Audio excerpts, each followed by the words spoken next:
Prime Minister Narendra Modi, who is currently in Varanasi. He's inaugurated projects worth 14,000 crores for Kashi. Have a listen. Ravidas ji बार बार अपनी जन्मभूमि पर बुलाते हैं।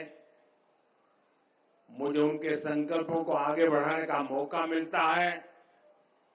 उनके लाखों अनुयायियों की सेवा का अवसर मिलता है। गुरु के जन्म तीर्थ पर उनके सब अनुयायियों की सेवा करना मेरे लिए किसी सौभाग्य से कम नहीं है।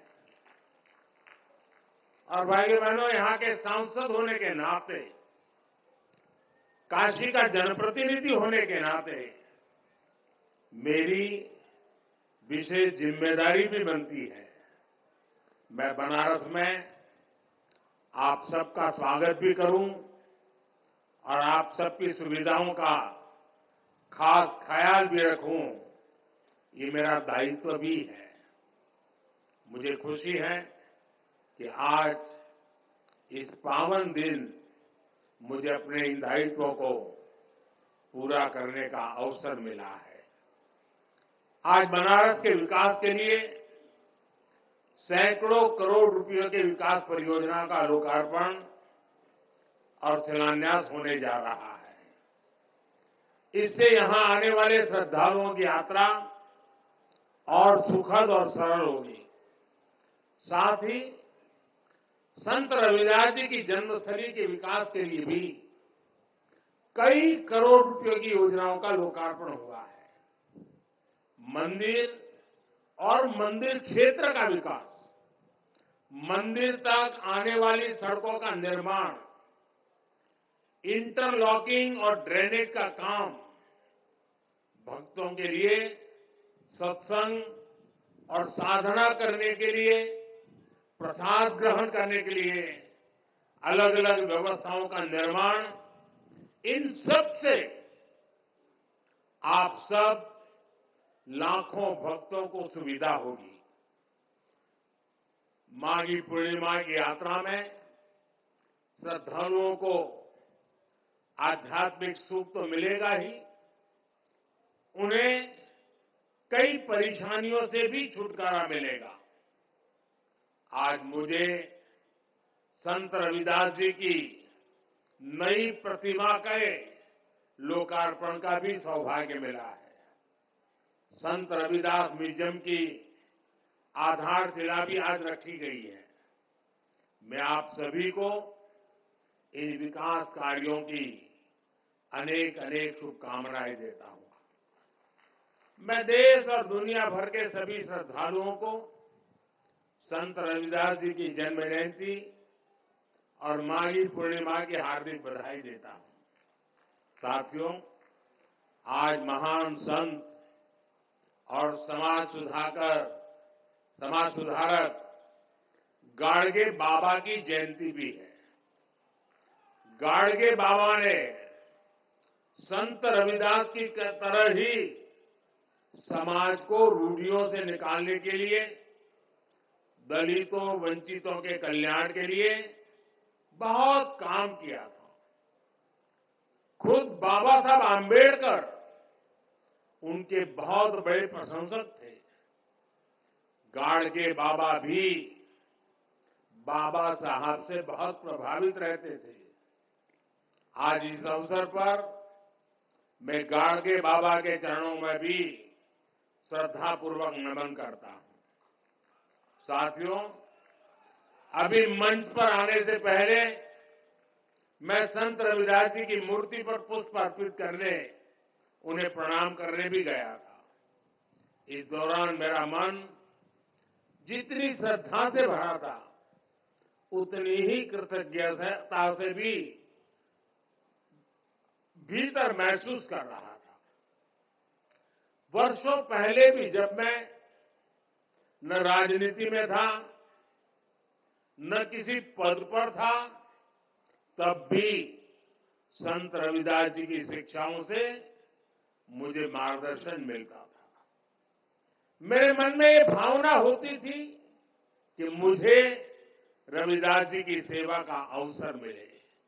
और काशी ही नहीं, देश की दूसरी जगहों पर भी संत रविदास से जुड़े संकल्पों को पूरा किया जा रहा है। रविदास जी की शिक्षाओं को प्रसारित करने के लिए नए केंद्रों की स्थापना भी हो रही है। अभी कुछ महीने पहले ही मुझे मध्य प्रदेश के सतना में भी संत रविदास स्मारक एवं कला संग्रहालय के शिलान्यास का सौभाग्य मिला था। काशी में तो विकास की पूरी गंगा ही बह रही है। साथियों, भारत का इतिहास रहा है, जब भी देश को जरूरत हुई है, कोई न कोई संत, ऋषि, महान विभूति भारत में जन्म लेते हैं। रविदास जी तो उस भक्ति आंदोलन के महान संत थे जिसने कमजोर और विभाजित हो चुके भारत को नई ऊर्जा दी थी। रविदास जी ने समाज को आजादी का महत्व भी बताया था और सामाजिक विभाजन को भी पाटने का काम किया। ऊंच नीच, छुआछूत, भेदभाव, इस सब के खिलाफ उन्होंने उस दौर में आवाज उठाई थी। संत रविदास एक ऐसे संत है जिन्हें मत, मजहब, पंथ, विचारधारा की सीमाओं में नहीं बांधा जा सकता। रविदास जी सबके हैं और सब रविदास जी के हैं। जगतगुरु रामानंद के शिष्य के रूप में उन्हें वैष्णव समाज भी अपना गुरु मानता है। सिख भाई बहन उन्हें बहुत आदर की दृष्टि से देखते हैं। काशी में रहते हुए उन्होंने मन चंगा तो कठौती में गंगा की शिक्षा दी थी। इसलिए काशी को मानने वाले लोग, मां गंगा में आस्था रखने वाले लोग भी रविदास जी से प्रेरणा लेते हैं। मुझे खुशी है कि आज हमारी सरकार रविदास जी के विचारों को ही आगे बढ़ा रही है। भाजपा सरकार सबकी है। भाजपा सरकार की योजनाएं सबके लिए है। सबका साथ, सबका विकास, सबका विश्वास और सबका प्रयास, ये मंत्र आज 140 करोड़ देशवासियों से जुड़ने का मंत्र बन गया है।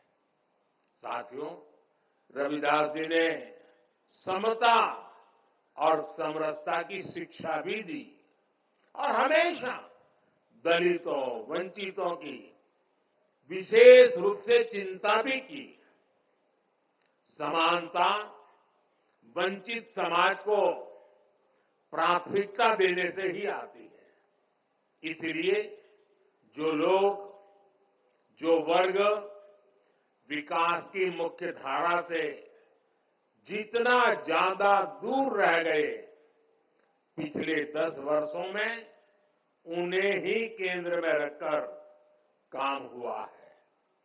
पहले जिस गरीब को सबसे आखिरी समझा जाता था, सबसे छोटा कहा जाता था, आज सबसे बड़ी योजनाएं उसी के लिए बनी है।